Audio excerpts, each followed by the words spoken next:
देखिए, आज हम लोग class 12th board exam English paper से संबंधित बहुत ही महत्वपूर्ण टॉपिक पढ़ने जा रहे हैं सेंट्रल आइडिया, जो कि हमारे बोर्ड एग्ज़ाम में 4 मार्क के पूछे जाते हैं, अर्थात 4 अंक के पूछे जाते हैं। देखिए, क्लास 12th में हमें केवल 2 सेंट्रल आइडिया याद करना है, जिसमें से आपको एक बोर्ड एग्ज़ाम में मैच कर जाएगा, अर्थात मिल जाएगा। तो उनमें से कौन-कौन से ऐसे 2 पोएम हैं जिनका हमें सेंट्रल आइडिया याद करना है, जो हमारे बोर्ड एग्ज़ाम में आएँगे। जिसमें से पहला होगा हमारा माई मदर एट 66 और दूसरा होगा हमारा कीपिंग क्वाइट। देखिए, बोर्ड एग्ज़ाम के लिए केवल 2 आप सेंट्रल आइडिया याद कीजिए, कंफर्म है कि आपका एक बोर्ड एग्ज़ाम में मिल जाएगा। तो बात करते हैं माई मदर एट 66 सेंट्रल आइडिया की। तो देखिए, सबसे पहले इसके बारे में बात करते हैं कि माई मदर एट 66 है क्या। तो देखिए, माई मदर एट 66 का मतलब है मेरी माँ जब 66 वर्ष की हो गई। यह जो पोयम है, इसमें कवित्री ने बताया है कि जब वह अपनी माँ से अलग होती हैं तो उन्हें उनके बढ़ते उम्र को देखकर क्या अनुभव होता है, वह किस प्रकार के कष्ट से गुजरती हैं तथा उनकी माँ जब उनसे सेपरेट होती हैं, उनसे अलग होती हैं तो उन पे क्या बीतती है। उसके साथ ही साथ वो बता रही हैं कि यह जो एज है 66, इस उम्र में सभी जो माएँ होती हैं सभी का व्यवहार एक समान ही होता है। जब भी वह अपने बच्चों से दूर होती हैं तो उन्हें एक अलग ही प्रकार का दुःख का अनुभव होता है। तो बात करते हैं हम इस पोएम के बारे में। तो देखिए, कवित्री जो है वह जब बचपन में अपनी माँ से घर से कोचिंग जाती थी तो उन्हें क्या अनुभव होता था, उसके बारे में उन्होंने अपने शब्दों में वर्णन किया है। तो हम देखते हैं central idea. The poetess Kamala Das written the poem my mother at 66।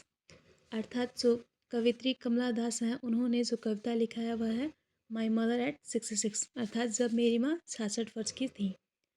My mother at 66 is based on the them of advancing age and the fear of loss and separation association with it।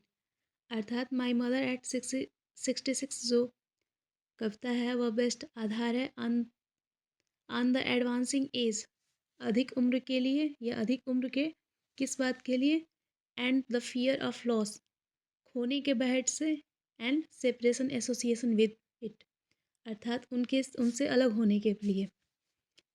The poetess undergoes a plethora of emotion, जो कवित्री हैं वह बहुत ही भावुक हो रही हैं when she sees her mother ageing, जब वह अपनी माँ की उम्र को देखती हैं, and feels the pangs of separation, और उन्हें बहुत ही दुख महसूस होता है जब वह इस बारे में सोचती हैं कि वह उनसे अलग होंगी, at the thought of losing her, और वह उन्हें खो देंगी।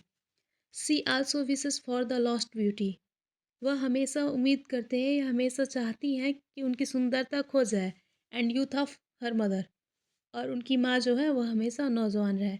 यहाँ पे नौजवान से मतलब उम्र की उम्र से नहीं है, यहाँ पे नौजवान से मतलब है कि उनकी माँ उनसे कभी भी दूर ना हो, वो अपनी माँ से कभी दूर ना हो या फिर उन्हें खोए ना।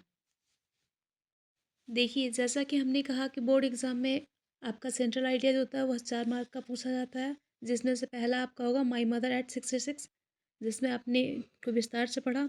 ठीक उसी प्रकार कीपिंग क्वाइट सेकंड जो होगा वह हम आपको शीघ्र ही आपके यूट्यूब पे दे देंगे। देखिए, सेंट्रल आइडिया के स्थान पे आपकी बुक से एक पोएम पूछा जाता है आपके इंग्लिश पेपर में, जिसमें से आपको ऐसा एक पोएम लिखना होता है जिसके एक भी वर्ड या फिर एक भी क्वेश्चन आपके प्रश्न पत्र में ना दिए गए हो। तो यह देखना मुश्किल है कि आप कितना याद करेंगे। अब ऐसा क्वेश्चन आप ढूंढिए, ऐसे टॉपिक ढूंढिए। इसका अर्थ यह है कि आपके बुक के सभी पोएम आपको याद होने चाहिए, तभी आप क्लियर कर पाएंगे कि उससे क्वेश्चन पूछा गया है कि नहीं पूछा गया। उससे बेसिक तरीका यह है या अच्छा तरीका यह है कि आप सेंट्रल आइडिया याद कर लें।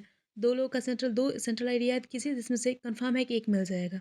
अब इस तरीके से आप ढूंढेंगे कि आपकी बुक से कितना पोएम पूछा गया है, किस पोएम से क्वेश्चन पूछा गया है, नहीं पूछा गया है।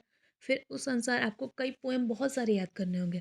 तो इससे बेहतर ये है कि आप केवल 2 सेंट्रल आइडिया याद कीजिए, जिसमें आपको बोर्ड एग्जाम में एक मिल जाए।